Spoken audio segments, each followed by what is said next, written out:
Hi, my name is Nairi, this is Fly Little Birds, and today I'm going to talk about therapeutic parenting, the pros and cons, the good and the bad side of it.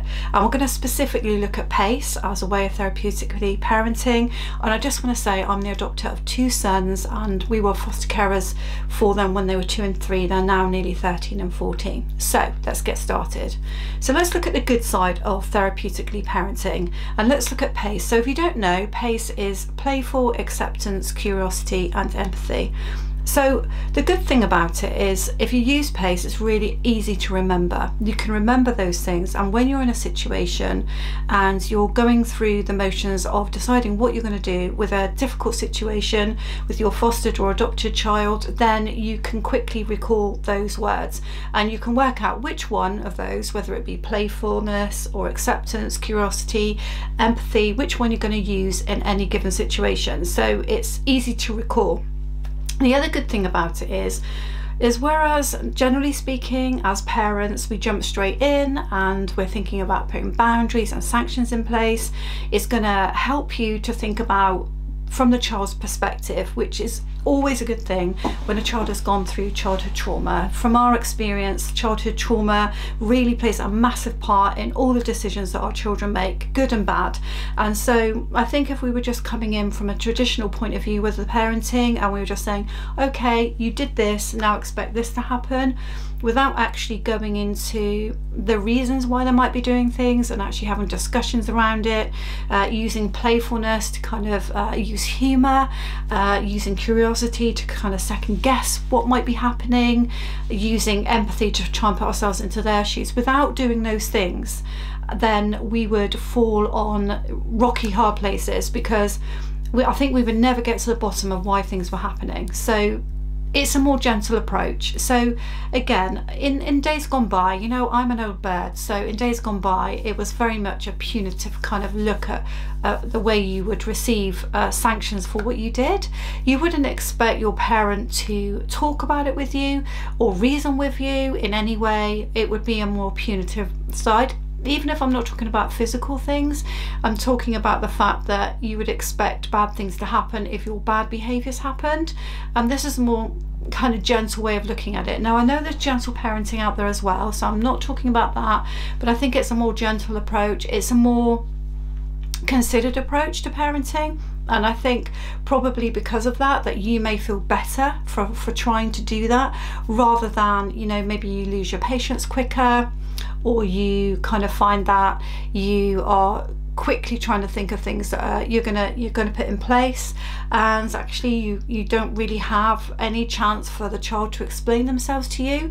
I think you're going to feel better if you do allow that child to explain themselves to you. Another good thing about it is it teaches you quite a lot about yourself.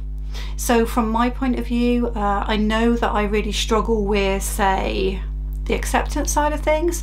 So when my boys are really giving me difficulties and problems, and you know, we get so many of them, we get so many difficulties and problems nearly every day we have challenges, either that have come home from school, or as soon as they walk in the door we have to be on our guard, we have to be ready for actions to be taken that we are not really happy with. They might not get on really well with each other. Literally we are supervising them the minute they come through the door, and we may well get a phone call from school as well. So it's really hard to practice acceptance. But I think using the pace in your head is telling you, well, what is it that you're finding difficult about it? Why is it that you aren't finding easy to be accepting of the situation? And for me, it's because I worry about the future for them, and I worry about what will happen to them, and maybe that is playing on my own insecurities with them. Whereas actually when it comes to playfulness, I think I'm quite good at that. When it comes to empathy, I think I'm quite good at that as well, because I went through a lot in my own childhood. So it's teaching you about yourself, it's teaching you about, you know, how you experience childhood, how you experience parenting, and it's kind of reinventing parenting within you, and it's something that you can internalize and then use for the child. So that's another good thing.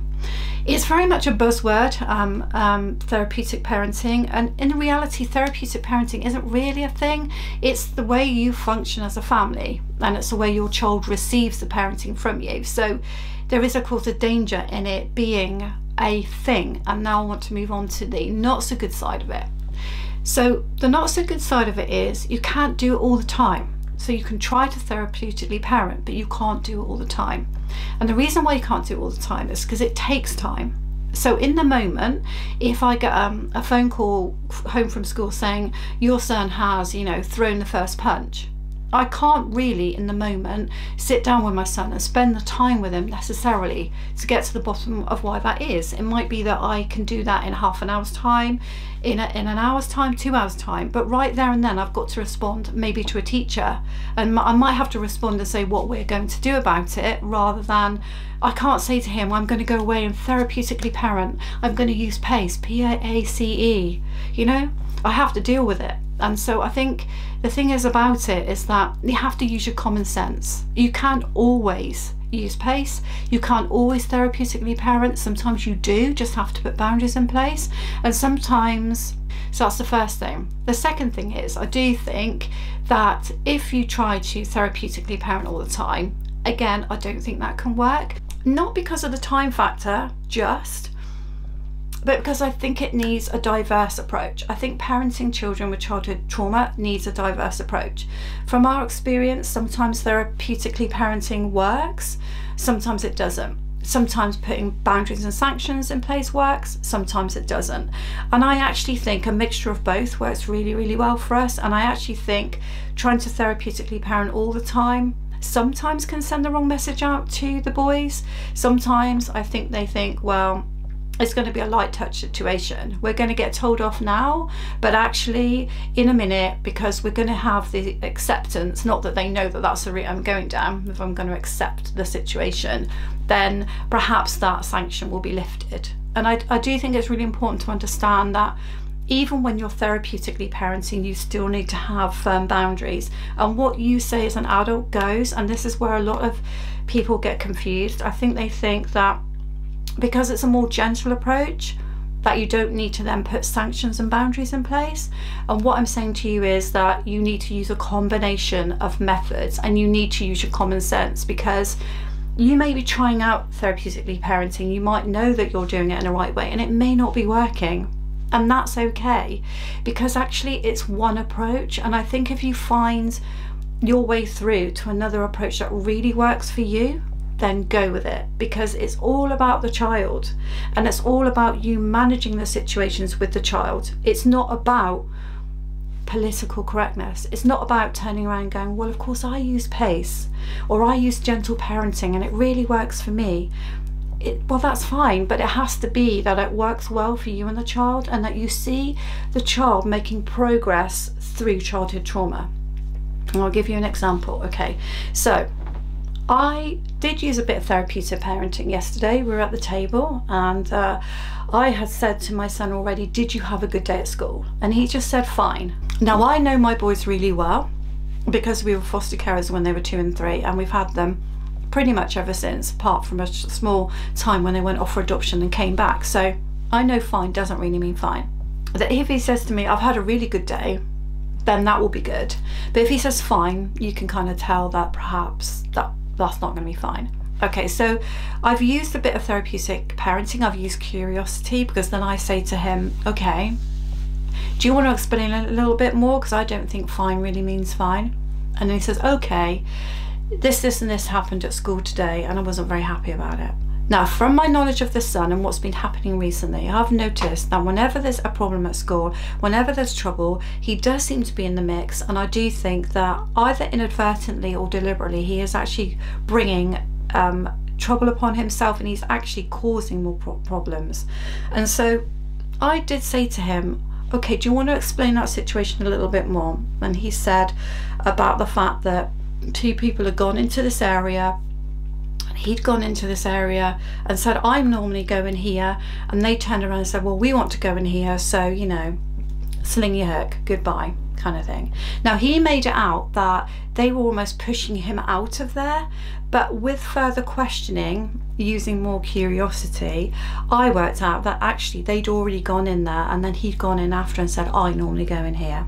And so I then kind of gently said, so this is where I'm staying with the therapeutic parenting. I didn't go, oh, that was a silly thing to do. Oh, well, you know, this is going to all come on upon you. And, you know, I said to him, Is there a chance that you are actually deliberately causing issues and gaining attention because you are enjoying the attention, whether it be negative or not? And do you know what? He said yes. I could not believe that. He said yes. He said, yes, I am doing that. He said, because then at least I'll have a place in the class. Now, I could have carried on therapeutically parenting and said, there, never mind. It's all because of your history. It's all because of your childhood trauma. And don't worry about it. Don't worry about it. I'm sure everything will be okay. And you can always talk to me, and being really empathetic about it.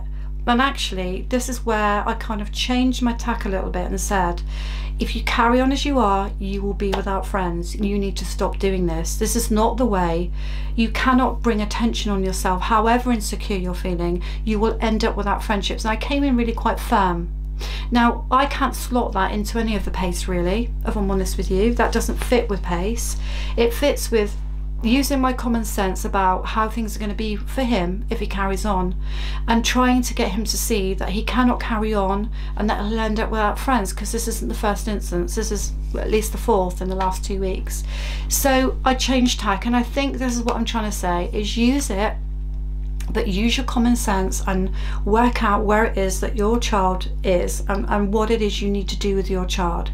Now, the other negative thing about it is that because you will be training, if you're new to adoption and fostering, you will have this greatly put upon you about therapeutic parenting. It will be something that people are very, very keen to know that you understand and that you're going to use, and that's fine, because it's not something that as parents generally we know about. You know, I've had 5 birth children. I wasn't told about pace parenting in any way, and sometimes I think, well, I didn't really need it in the same way as I do now, so it's fine. And you're trained about it, and it's talked about a lot within adoption circles and fostering circles, and that's also good. That's great. However, there's pressure put upon it. There's pressure put upon it to do it right, to do it often, to understand it, to read about it. And the thing is that over time you do begin to understand it a lot more as you have your own examples and your own bank of resources in your mind about how things have gone. So when you've tried such and such, it worked. When you tried something else, it didn't work.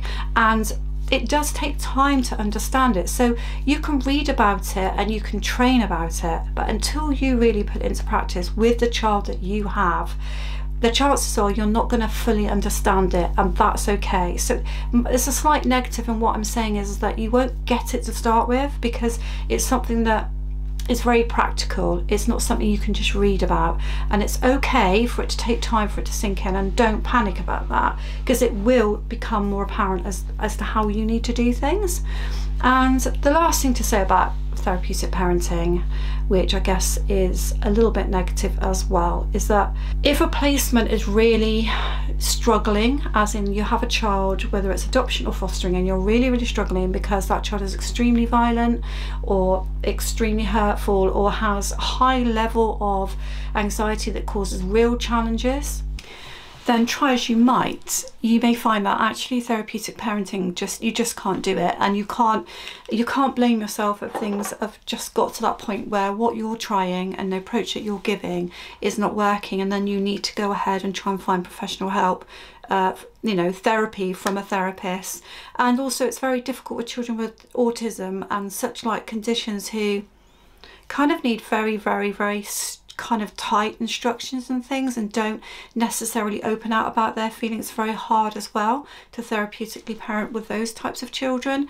So guys, I hope that's given you a balanced view on the pros and the cons, and I hope it's opened up your eyes as to the possibilities. And maybe if you're thinking very rigidly about what therapeutic parenting is or isn't, then I hope it's helped you on that. So please subscribe if you've enjoyed the video to Fly Little Birds, and I will link a therapeutic playlist at the end for you to enjoy. Thank you.